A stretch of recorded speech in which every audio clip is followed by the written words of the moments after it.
Domestic Violence, Understanding the Basics. Welcome to this course developed by the National Resource Center on Domestic Violence and its project, VONET, the National Online Resource Center on Violence Against Women. This course will walk you through a series of 10 common questions related to domestic violence, as shown to the left of this screen.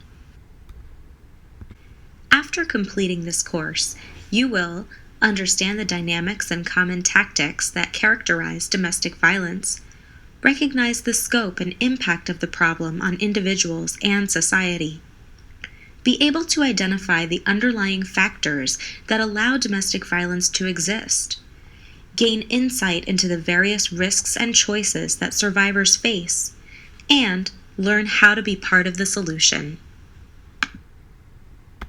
What is domestic violence? Domestic violence is a pattern of abusive behaviors, including physical, sexual, and psychological attacks, as well as economic coercion, that adults and adolescents use against an intimate partner. It is characterized by one partner's need to control the other by use of a range of tactics. A note about gendered language. While all those being victimized by a partner deserve effective advocacy, protection, and support, the overwhelming majority of adult domestic violence survivors seen by local programs are women. Intimate partner violence is a gendered social problem, with women being disproportionately targeted and harmed by male partners. For that reason, adult survivors are often referred to as women and she, her in this learning module. This is not meant to minimize the experience of men abused by male or female partners, nor to ignore the experiences of men served by domestic violence programs. Domestic violence includes behaviors that frighten, terrorize, manipulate, hurt, humiliate, blame, often injure, and sometimes kill a current or former intimate partner. The Power and Control Wheel, developed by the Domestic Abuse Intervention Project in Duluth, Minnesota, is a helpful tool in illustrating the overall pattern of abusive and violent behaviors that are used by a batterer to establish and maintain control over their partner. This illustration was designed to describe the experiences of female victims of domestic violence, and thus includes gender-specific language. However, throughout this module, we also explore the experiences of male victims and those who experience violence in same-sex relationships. Click on various parts of the wheel to learn more. Rim. The rim of the wheel represents physical and sexual violence because the threat or reality of physical and sexual violence, the ultimate tactic of control, is what holds the violent and abusive relationship in place.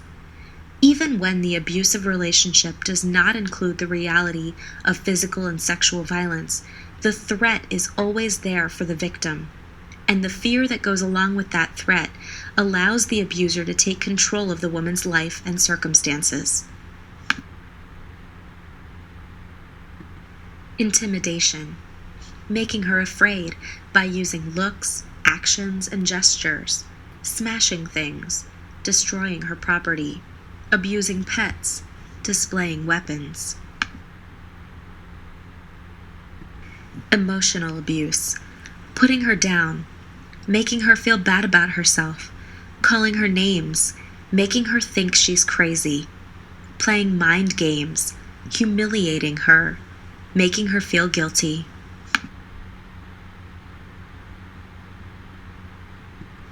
Isolation. Controlling what she does, who she sees and talks to, what she reads, and where she goes. Limiting her outside involvement. Using jealousy to justify actions.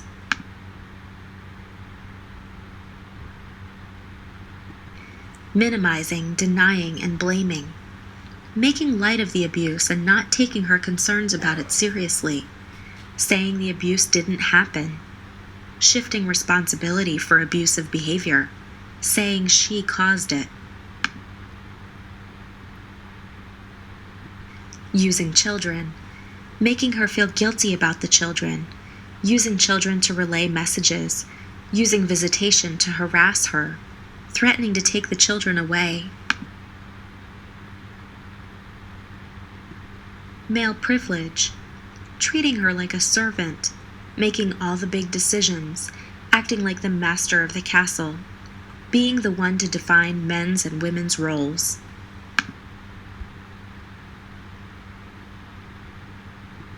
Economic abuse, preventing her from getting or keeping a job, making her ask for money, giving her an allowance, taking her money, not letting her know about or have access to family income.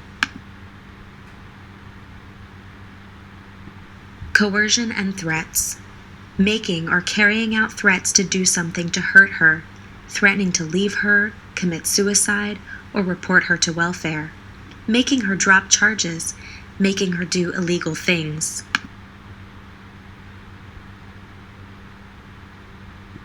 Hub. Power and control are at the hub of the wheel because they are at the center of abusive relationships. Batterers do not batter because they are angry or under the influence of alcohol or other drugs. Battering is a purposeful, deliberate behavior to control victims and force them to do something batterers want them to do without regard to the victim's rights or well-being. Who are the victims? It's true, anyone can be a victim of domestic violence. However, some factors may increase or decrease the risk of victimization.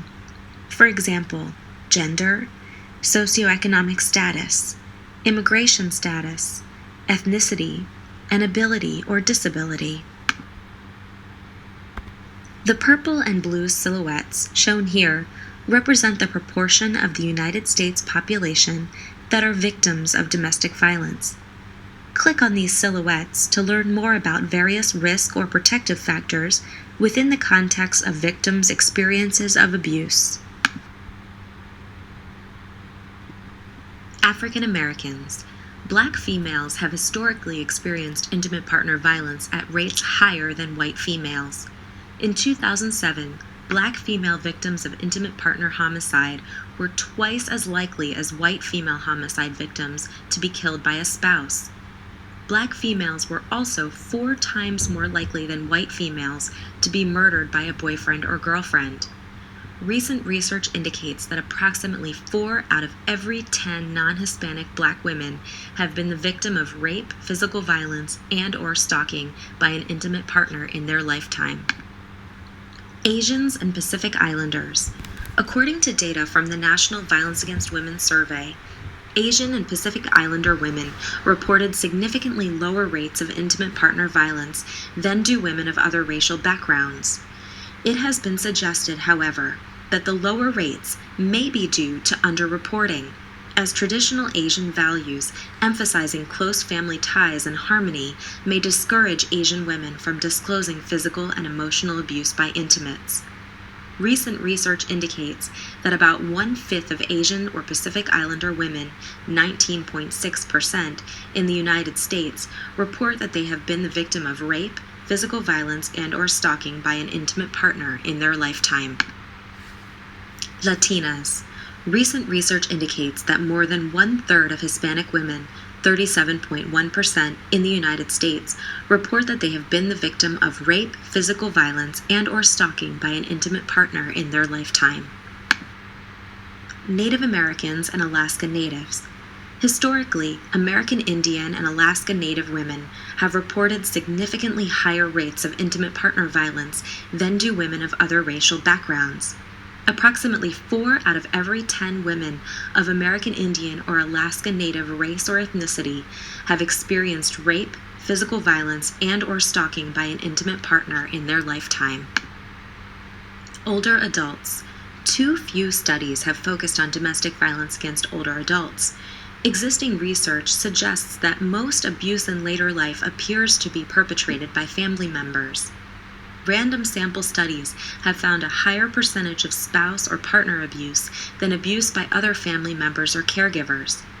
Perpetrators often justify the abuse with comments like, "She's just too difficult to care for," or "He abused me as a child," to blame the victim. Perpetrators may also try to minimize the abuse by stating the victim bruises easily or injuries are the incidental result of providing care. Women. Nearly 3 in 10 women in the United States, 28.8%, or approximately 34.3 million, report that they have experienced rape, physical violence, and/or stalking by an intimate partner. Across all forms of violence, the majority of female victims reported that the perpetrators were male. People with disabilities. Research shows that, compared to women without disabilities, women with disabilities are more likely to experience physical and sexual violence, increased severity of violence, multiple forms of violence, and longer duration of violence. Common barriers that keep women with disabilities from escaping interpersonal violence include embarrassment, not having a trusted person to talk with about abuse, not being believed, fear of losing independence or connections with family or friends if interpersonal violence is reported, and fear of retaliation. Financial status. A study by the National Institute of Justice found that violence against women in intimate relationships occurred more often and was more severe in economically disadvantaged neighborhoods. While economic stress and hardship may increase the risk of domestic violence may also cause financial problems for domestic violence survivors and entrap them in poverty and an abusive relationship. Women in abusive relationships report instances in which battering had obstructed their ability to find work, maintain employment, and use their wages to establish greater economic independence and safety. Immigrants. Immigrant women face unique challenges and additional layers of oppression that may increase their risk of intimate partner victimization, which may include limited English language proficiency, lack of knowledge about U.S. legal protections and services to help domestic violence victims, financial dependency upon male intimate partners and family members, isolation, and lack of social support systems in the United States. Lesbians, gays, bisexuals, transgendered, or queer-identified people, LGBTQ. Intimate partner violence tactics in LGBTQ relationships are similar to those used in heterosexual relationships, but also include the use of anti-LGBTQ societal stigma and bias as a central tactic to exert power and control and increase isolation. LGBTQ survivors may be further isolated because of homophobia, biphobia, and transphobia on the part of friends, employers, clergy, or family members, leaving them more vulnerable in times of crisis. Transgender people may experience a higher level of both intimate partner violence and sexual assault. Men. In 2009, men were slightly more likely than women to be victims of violent crime, while women were more likely than men to be victimized by someone they knew. Approximately 1.5 million women and 834,000 men are raped and or physically assaulted by an intimate partner annually in the United States. Findings from the National Violence Against Women Survey show that men living with male intimate partners experience more intimate partner violence than do men who live with female intimate partners. What is the impact of domestic violence? What is the impact? Domestic violence is a major social problem with serious consequences for victims, their families and communities, and systems or institutions. What follows are examples of the toll that domestic violence has on our society. Learner note: to hear each of the following stories, be sure to adjust the volume using the audio button below. To read along, access the Notes tab on the left. As a nurse in the ER, I often see patients come in with injuries such as head trauma, broken bones, and bruising where the stories simply don't match up. I remember one patient in particular, a woman who came in with her husband. He wouldn't leave her side. He seemed so concerned and insisted that he be next to her throughout the whole process. When I conducted my routine assessment to ask how her injuries happened, She had rib pain and bruises on her neck. Her husband was the one doing all the talking. His explanation simply didn't make sense. I felt uncomfortable and suspected something, but I simply didn't know what I could do. After the Abused Women's Center came in to train us, we implemented screening policies that recommend separating the patient to interview her privately. I realize now that I missed the opportunity to ask the right questions. Maybe I could have made a difference in her life. So I manage a mobile phone shop in a pretty small community. There was this young woman who worked for me once. She was so smart and pretty. She had a boyfriend who liked to stop into the shop and see her almost every day. It was really cute at first, all of that attention. But it quickly started to escalate to the point where he was calling the store several times a day asking for her. And when he would stop in, he would become really tense. She expressed that he didn't like seeing her talking to male customers or coworkers. It was really starting to interfere with the ability for her to get the job done. And not only that, but she depended on him for rides to and from work, which often meant she was late or she even had to call off work. We have a really small staff, so when one person calls out, it becomes a really big problem for the rest of us. There was even one incident where he came into the shop and he was arguing loudly with her in front of all of the customers. At that, I just couldn't have. This was all really challenging to deal with, but it was an eye-opener. We needed to have some sort of policy to deal with situations like this. It was really hard. I teach first graders at a mid-sized elementary school just outside the city. Of course, I get my share of kids who act out, being rude, not following instructions, bullying other kids, things like that. But sometimes less noticeable are those kids who sort of withdraw and fade into the background. I remember this one little girl who complained of tummy aches pretty often and spent a lot of time in the nurse's office.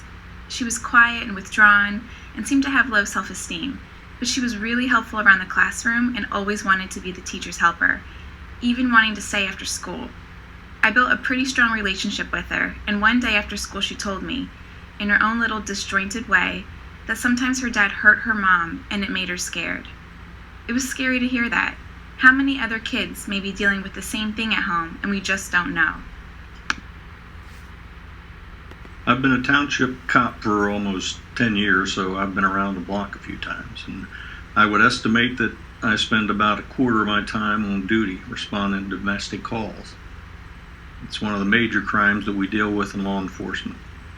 Cases are often confusing, complex, frustrating, and sometimes dangerous for me and my fellow officers.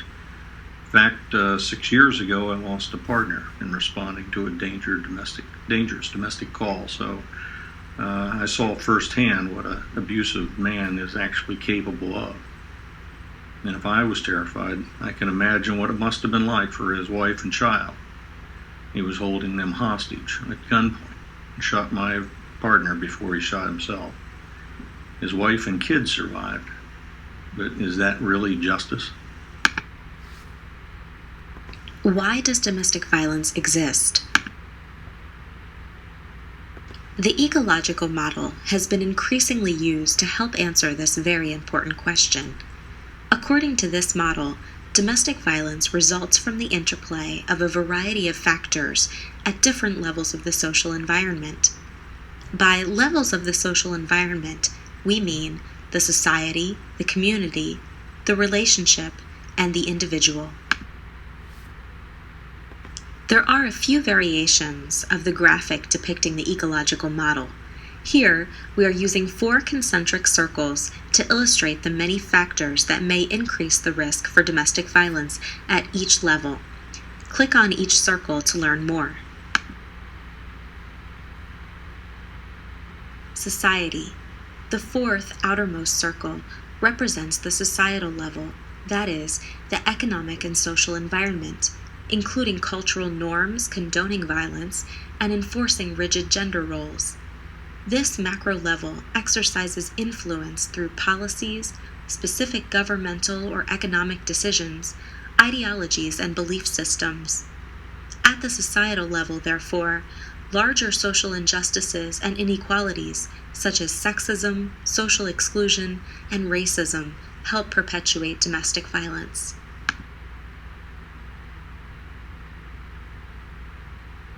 Relationship.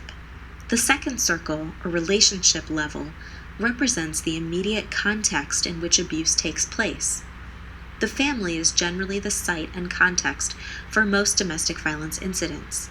On average, approximately 2/3 of females and males are victimized at home. Male dominance in the family, including control of wealth and decision-making, is thought to be an important risk factor for domestic violence in the relationship level. Community. The third circle, or community level, refers to institutions and social structures, both formal and informal, in which relationships are embedded. Neighborhood, workplace, social networks, and peer groups. At the community level, factors thought to be associated with higher rates of domestic violence include women's isolation and lack of social support, male peer groups that condone and legitimize men's violence, as well as poverty, low socioeconomic status, and unemployment. And while economic stress and hardship may increase the risk of domestic violence may also cause financial problems for survivors and entrap them in poverty in an abusive relationship. Individual. The innermost circle, or individual level, refers to biological factors and personal experiences that influence an individual's behavior within relationships. In the individual level, witnessing domestic violence as a child and experiencing physical or sexual abuse as a child emerge in the available literature as examples of risk factors for future violent behavior or victimization. However, it is worth noting that most children who experience abuse in their families of origin will not perpetrate intimate partner violence in the future, and some people who have never experienced abuse in their families of origin will abuse their partners. If domestic violence results from the interaction of factors at different levels of the social environment, the problem must also be addressed and confronted at every level. This means that the commitment and collaboration of members of society at every level, advocates, governments, researchers, educators, law enforcement officials, human services and healthcare professionals, just to name a few, are needed in order to end domestic violence. In Part 10, How Can We End Domestic Violence?, you'll learn some steps that individuals can take. What do we know about people who batter? There are many misconceptions about people who batter. How much do you know? Although you cannot flag an abuser in a crowd simply based on their background or personality, there are many red flags that may indicate that someone is being abusive in a relationship. Click on each relationship to see examples of various tactics of abuse, signified by red flags, and ways of sustaining the relationship, signified by pink hearts, that abusers employ. Both strategies are ways that abusers manipulate the relationship in order to maintain control over their victim. Although every abusive relationship is different, they often share many of these tactics in common. Meet Ava and her live-in boyfriend Jeff. You'll learn some abusive tactics used by Jeff to exert power and control over Ava. You'll also learn some of the ways in which he is able to sustain this emotionally abusive relationship. Jeff criticizes her and tells her she can't do anything right. Jeff takes care of her when she gets a migraine and is throwing up. Jeff humiliates her by yelling at her in front of their mutual friends. Jeff scares her by driving home fast when he's angry. Jeff gives her a very thoughtful and generous gift. Jeff looks through her phone to see who she's been talking to and texting. Jeff teaches her how to change the oil in her car. Jeff threw and broke her crystal candle holder that had been a gift to her from her mother. Meet Ben and Amber, a married couple with 3 children. As you'll see, Ben effectively uses several tactics to keep Amber from leaving, including preventing her from being financially independent. Ben forces her not to take the job she was offered, claiming that women belong in the home. Ben says if she ever leaves, he will kill himself. Ben gives Amber a wad of cash to take the kids to the amusement park and to buy anything they want. Ben refuses to wear a condom during sex, even though he has genital herpes. Ben is a loving and affectionate father with their children. Ben throws her against a wall and puts his hands around her neck. Ben brings home gifts and souvenirs from his business trip. Paul and Roberto are in a same-sex relationship. Follow the continuum to learn the ways in which Roberto uses his wealth and children, as well as Paul's sexual orientation, to control the relationship. Roberto is jealous of Paul's male friends and often accuses him of infidelity. Roberto takes Paul out dancing. Roberto threatens to out Paul's sexual orientation to his employer. Roberto's family loves and supports Paul. Roberto threatens to deny access to their children if Paul were to end the relationship. Roberto insists that he only hits Paul because he was provoked. Roberto buys Paul a diamond ring for their 10th anniversary. David married his high school sweetheart, Tanisha. Follow this continuum to learn how David uses their extended families as a way to keep Tanisha under his control. Tanisha and David have been together since high school. Their families grew up together in the same neighborhood and have close ties with each other. Both families helped to pay for Tanisha and David's destination wedding. On their honeymoon, David slapped Tanisha and squeezed his hand around her throat during an argument. David uses his relationship with Tanisha's brothers to keep track of her whereabouts and activities. Tanisha and David celebrated the announcement of her pregnancy with both families at their annual Mother's Day brunch. David yells at Tanisha and calls her racist, derogatory names because her skin complexion is darker than his. David's family provides financial support for her advanced degree. In her 8th month of pregnancy, David raped Tanisha when she told him she was too exhausted and concerned about the baby to make love. Jane is deaf. Rick is hearing. Follow this continuum to get a better understanding of how Rick uses his hearing ability to limit his wife's independence and opportunities to connect with family and friends. Rick is hearing and tells Jane that she is useless because she is deaf. Rick is the one who calls the school when their child is sick. Rick makes negative remarks in front of their hearing child about Jane's deaf friends. Rick buys the newest iPhone with video technology as a present for Jane so that she can communicate easily with others. Rick destroys Jane's video phone in a violent episode. Rick remembers their anniversary. Rick checks Jane's video phone history and threatens to break her fingers so that she would not be able to sign. Rick repairs Jane's old rocking chair, a gift from her grandmother. Rick refuses to sign to communicate with Jane and yells nonstop while throwing her across the room. Meet Marisol and Gabriel. Their path depicts some of the ways in which Gabriel neglects, financially exploits, and targets Marisol's health needs, common tactics of abuse in later life. Gabriel withholds Marisol's medication, and she is unable to sleep at night. Gabriel helps Marisol bathe and dress. Gabriel goes to the drugstore to pick up Marisol's medications. Gabriel tells Marisol that she is just a useless old bag that nobody wants. Gabriel threatens to send Marisol to a nursing home. Gabriel drives Marisol to her doctor appointment. Gabriel forces Marisol into making him her rep payee. He keeps all the money and tells her that she would never be able to pay him for all the work he does for her. Gabriel brings flowers for Marisol when he goes grocery shopping. Lucy and Amy are in a same-sex relationship. Follow this continuum to learn how Amy isolates and controls her partner Lucy, who is blind. Amy changes the furniture in the living room without warning and screams at Lucy that she needs to find her way around with her cane. Amy helps Lucy get dressed in the mornings.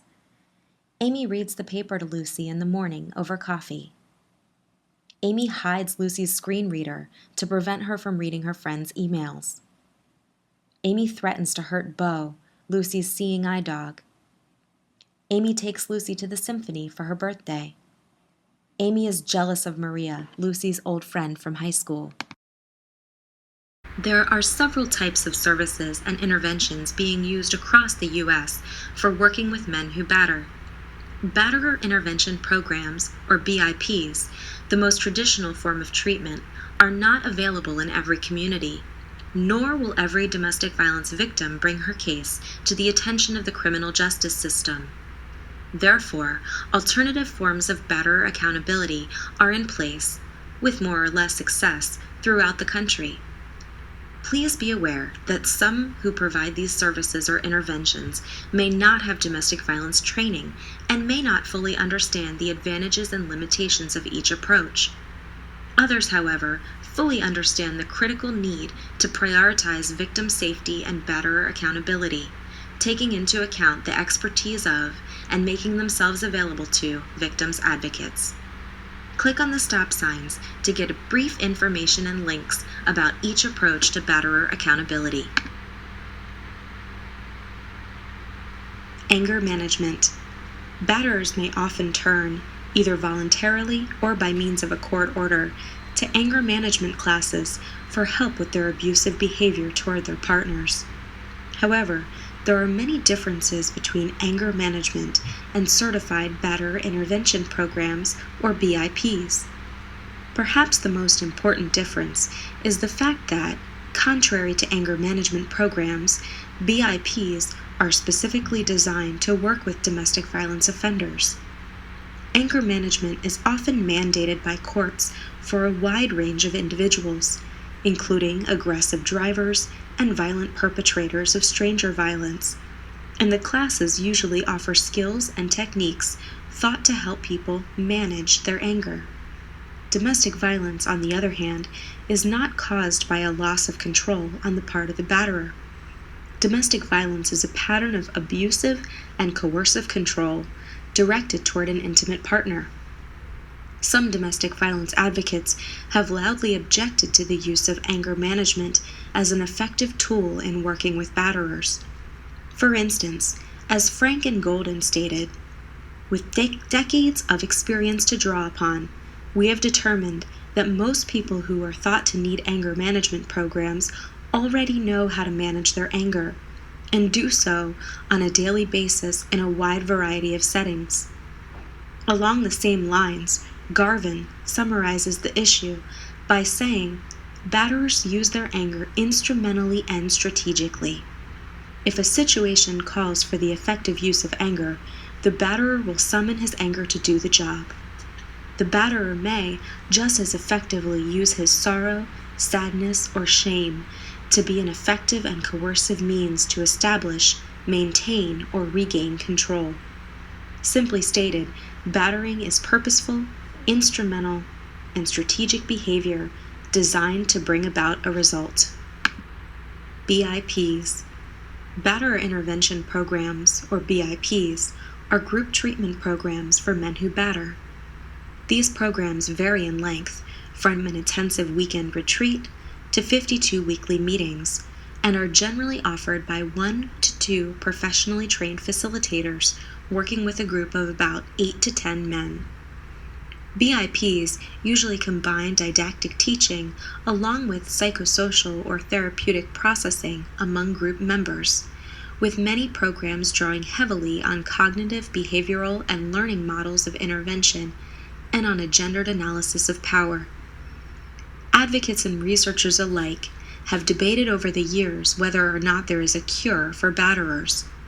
Consequently, the concept, implementation, and effectiveness of BIPs have been the subject of intense controversy.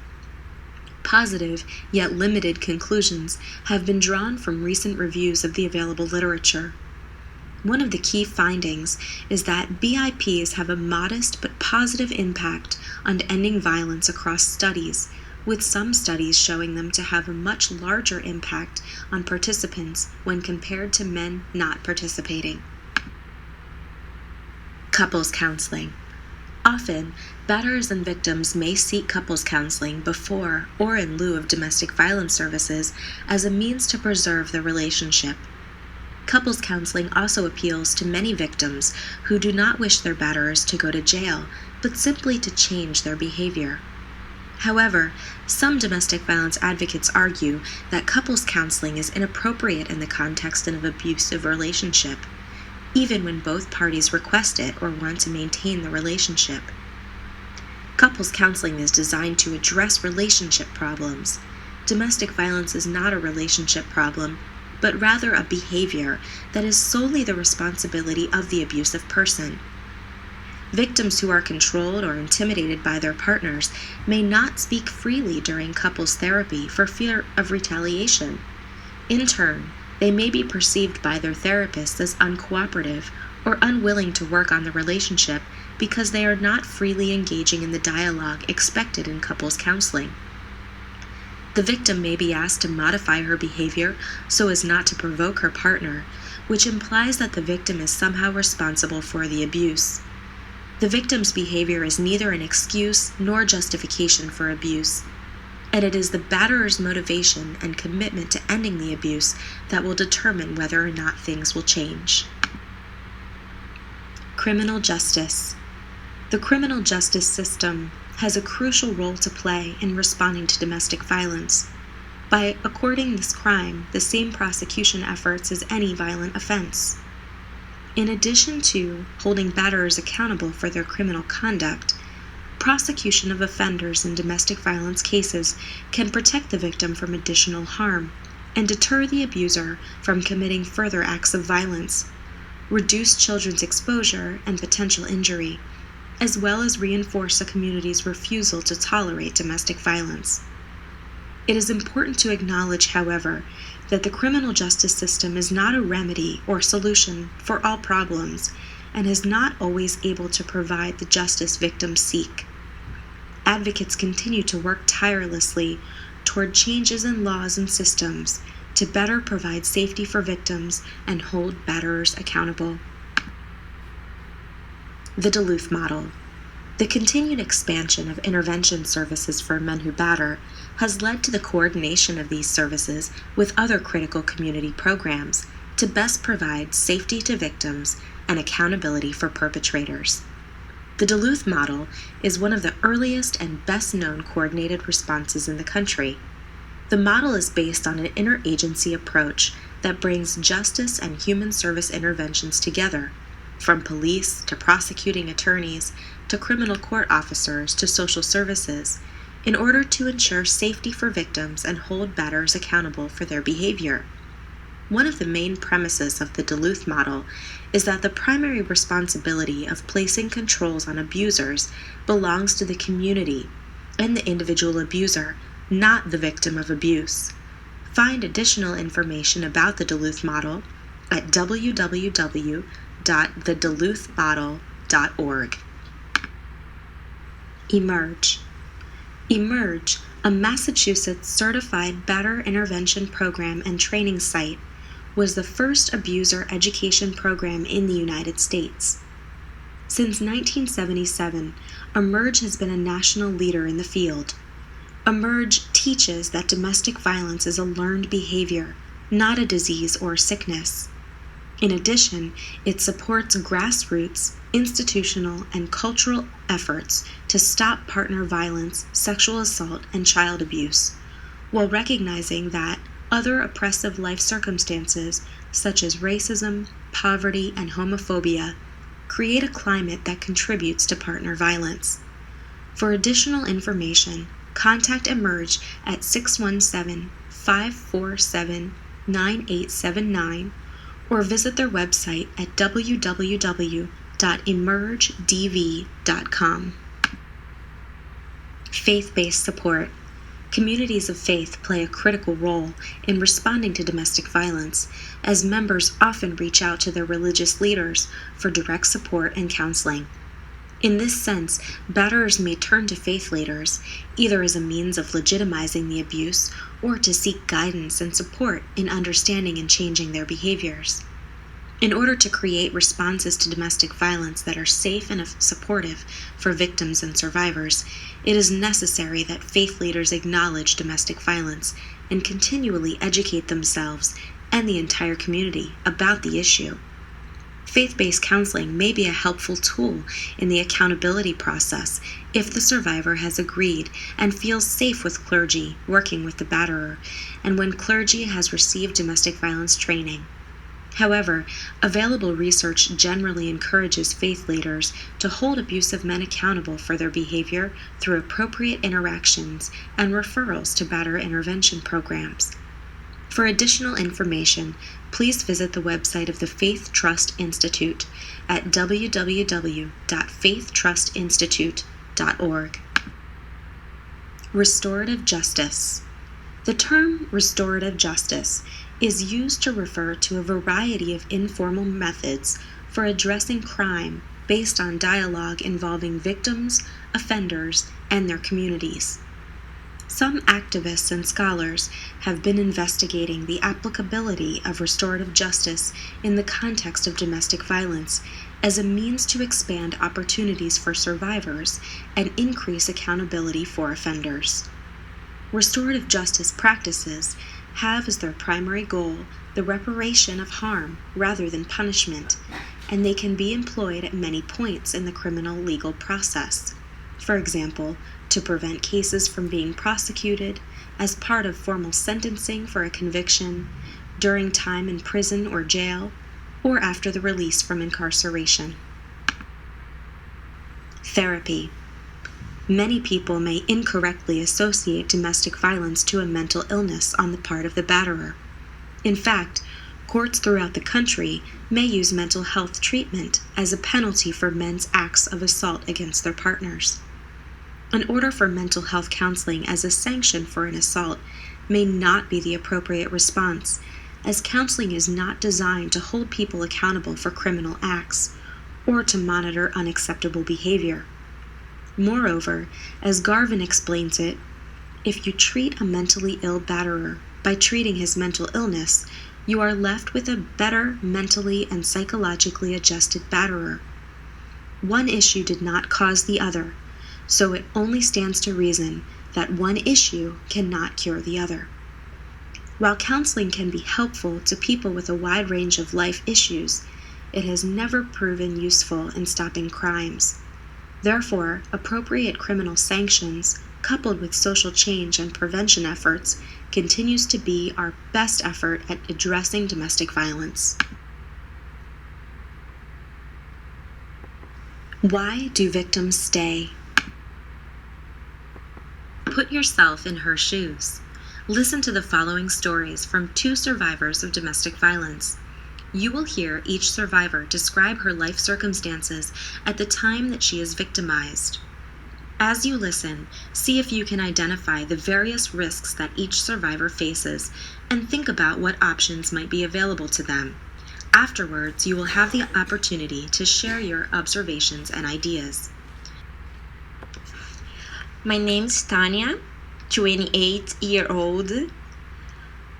When I was 19, my boyfriend in Brazil got me pregnant. We got married and everything, but he left us, me and my daughter. She was only 2 years old. My mom took us to her house. For 2 years we all lived there. Me, my daughter, mom, only one room in the house. You know, she was a single mom like me, she understands. But we were very, very poor.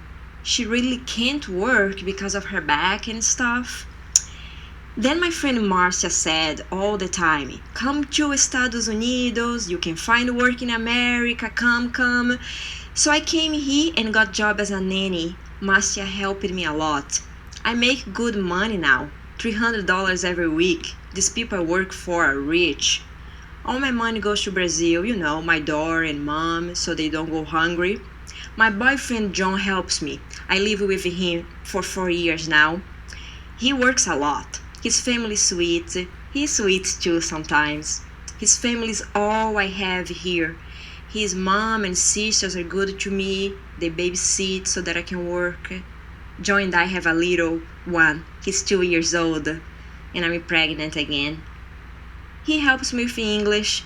I speak English pretty good, but reading and writing, that's not good.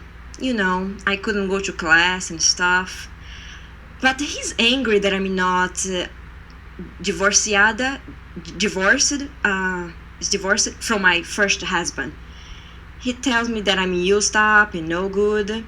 Last night he pushed me down and kicked my pregnant belly. I'm afraid of him, but he tells me that if I leave, he'll keep my babies from me and have me deported. Immigration people will destroy my life. What can I do?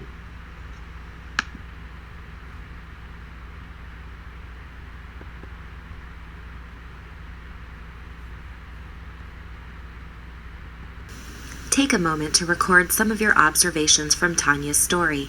What risks does Tanya face if she remains with John?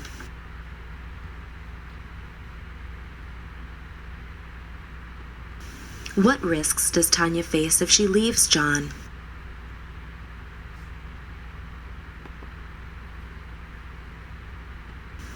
Tanya faces some similar risks whether she leaves or stays in her relationship with John. If she stays, risks may include physical injury and psychological harm. Risks that Tanya may face upon leaving, whether real or perceived, are poverty, deportation, separation from her children, inability to support her family in Brazil, or loss of childcare and her support system. I've been married to Jerry for 24 years.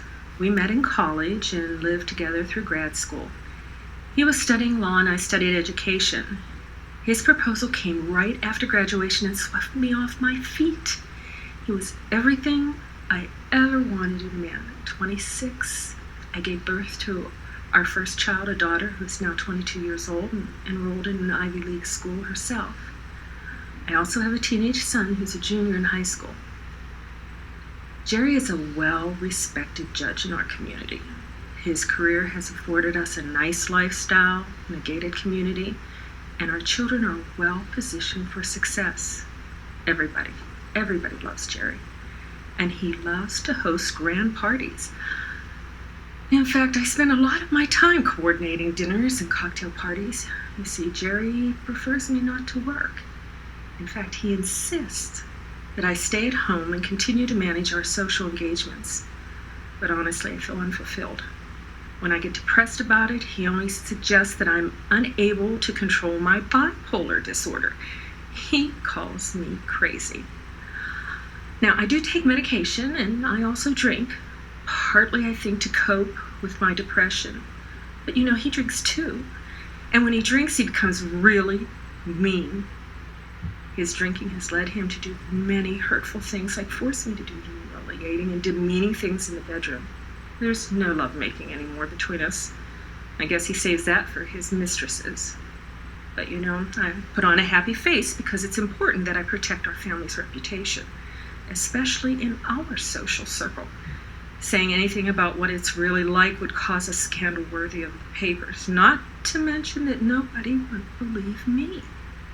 Who would think that a judge would hurt and threaten his wife and family? He laughs at me while I'm bloody and bruised trying to call the police. He often jokes that he could kill me and get away with it. And with easy access to his gun collection in our house, I sometimes believe that maybe he would. He's got the whole criminal justice system at his command. He's even convinced our teenage son that I'm crazy and useless. I've tried bringing this up with our priest. I'm very active in the church and I've done a lot of fundraising for them. But I have been reminded about the sanctity of our marriage vows. And I do take that very seriously. My children love their father. And so does this community. But he has so much power. I just don't know what I can do.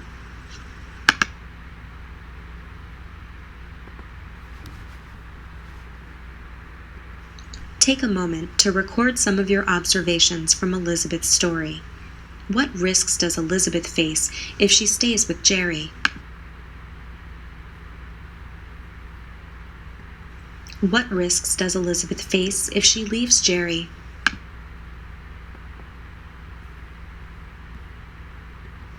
Elizabeth also faces some similar risks whether she leaves or stays in her relationship with Jerry. Risks of staying may include physical injury and psychological harm, and even death. It's not unreasonable for Elizabeth to take Jerry's threats to kill her seriously. In fact, research has found that leaving an abusive relationship is a major risk factor for intimate partner homicide. While Elizabeth faces continued sexual abuse and exposure to sexually transmitted diseases and substance abuse if she stays, leaving would also completely change her standard of living and her social status. Just like all of us, victims of domestic violence lead complex lives. As they try to survive, victims analyze the risks to themselves and their children on an ongoing basis. One day a victim may believe that her greatest risk is losing her home. The next day she may believe her greatest risk is that she will be killed. For some, the decision to leave will increase the severity and number of risks they face. For others, leaving may lessen the risks. How can I help a friend or family member who is a victim?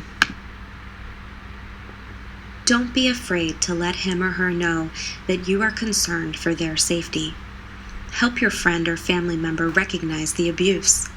Tell him or her you see what is going on and that you want to help.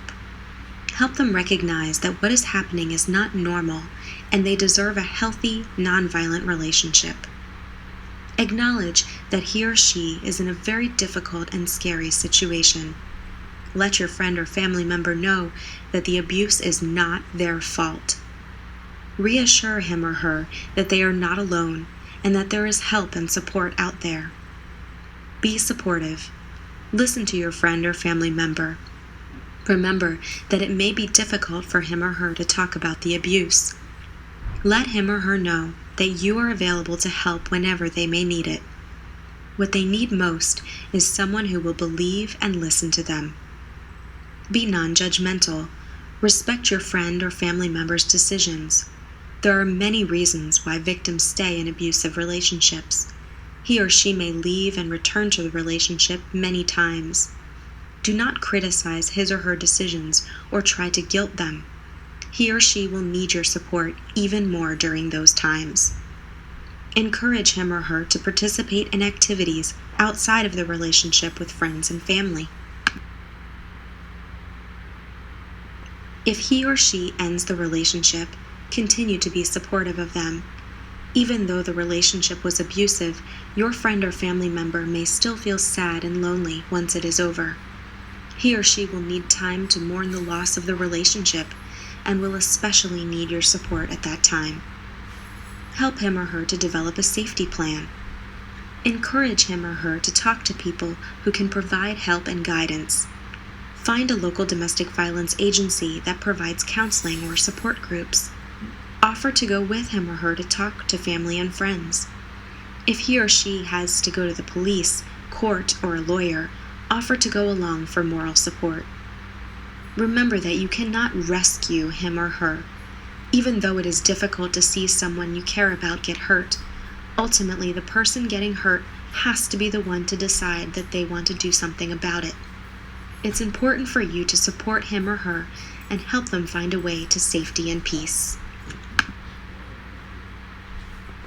How can I help a friend or family member who is a batterer? Draw attention to it. Do you see the effect your bad words have on her? When you do that, it makes her feel bad. Did you mean to be so rough? That's not cool. Tell him what you think. I'm really worried about her safety. I'm surprised to see you act that way. You're better than that. I care about you, but I won't tolerate it if you abuse her. This makes me really uncomfortable. It's just not right. Express ideas about loving behavior. Loving her doesn't mean abusing her. Good husbands and partners don't say or do those kinds of things. Offer suggestions or solutions. Men should never hit or threaten the woman they love.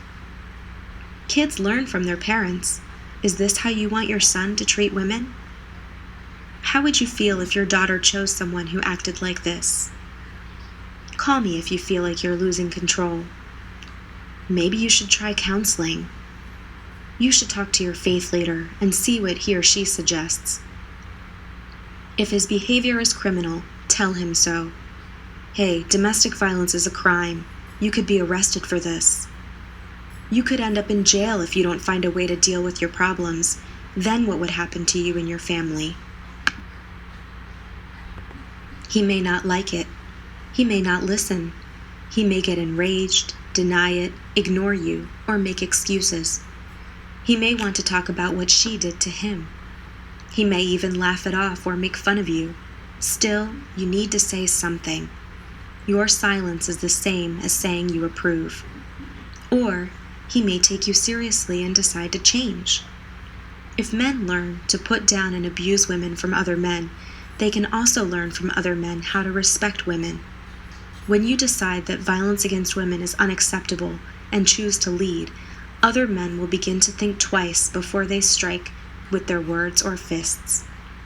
It isn't easy or comfortable, but men must step up to the plate because next time it could be your sister, mother, friend, or coworker.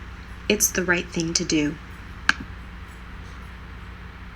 To discuss your concerns and questions, or to learn about services in your area, please call the 24-hour National Domestic Violence Hotline at 1-800-799-SAFE or 7233, or TTY 1-800-787-3224. If more appropriate, contact the National Dating Abuse Helpline at 1-866-331-9474 or TTY 1-866-331-8453. To learn more, visit www.thehotline.org or www.loveisrespect.org. How can we end domestic violence? To stop domestic violence, we all need to be part of the solution. Helping a friend who is being abused, speaking up about abuse, educating yourself and others, and supporting your local domestic violence program, just to name a few, are all examples of things we can do to help. Click on the images to learn more. Speak up about abuse. Let abusers know their behavior is wrong and encourage them to get help. Intervene. If you see abuse, call the police. Doing nothing can make the abuse worse and even deadly. Support your local domestic violence program. Most hotlines, advocacy, or shelter organizations could benefit from your time, financial support, or other donations. Call them to find out how to help in your area. Help a friend who is being abused. Let her know that the abuse is not her fault. Listen to her. Help her to identify resources and options. Empower her to make choices for her safety, and provide non-judgmental support and an opportunity for her to seek your support again. Set an example. Make a commitment to work for equality and ending violence in all of its forms. Model nonviolent and respectful behavior through your everyday actions. Talk to your friends and neighbors when they belittle women, make a joke about violence, or ignore a battered woman. If you need help, or if you want to help, contact your state domestic violence coalition to be connected to a local program in your area. Local programs provide community education, crisis intervention, legal advocacy, counseling, children's programming, emergency shelter, support groups, and a variety of other services.